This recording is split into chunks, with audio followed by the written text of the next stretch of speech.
ঘুম থেকে উঠেই দেখি খুব বৃষ্টি হচ্ছে, তো ভেবেই নিলাম আজকে আমি একটু খিচুড়ি বানাবো দুপুরের জন্য।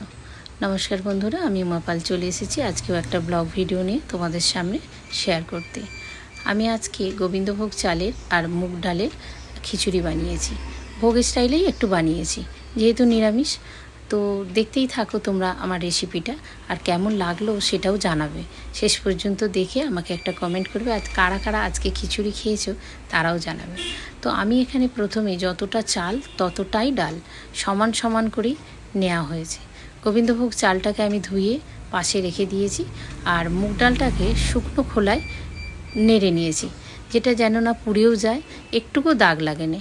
তোমরা দেখতেই থাকবে ভিডিওটায় যে আমার মুগ ডালটা কীরমভাবে ভাজা হয়েছে।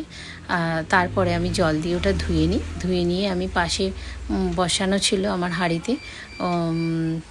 জল গরম হয়ে গেছে, জল গরম হয়ে যেতে আমি মুগ ডালটা ঢেলে দিয়েছি।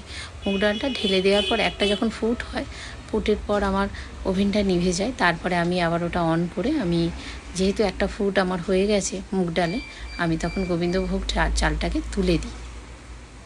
এদিকে অন্য ওভেনে আমি টুকরো করে রাখা আলুটাকে হালকাভাবে ভেজে নিয়ে ছোট্ট ছোট্ট করেই কেটেছিলাম, কারণ যেহেতু গোবিন্দভোগ চালের খিচুড়ি হচ্ছে, সেই জন্য খুব কম সময়ের মধ্যেই আমার হয়ে যাবে। আর মুগ ডালও যেহেতু হালকাভাবে নেড়ে নিয়েছি, তো ওইটা সেদ্ধ হতে খুব তাড়াতাড়ি হয়ে যায়।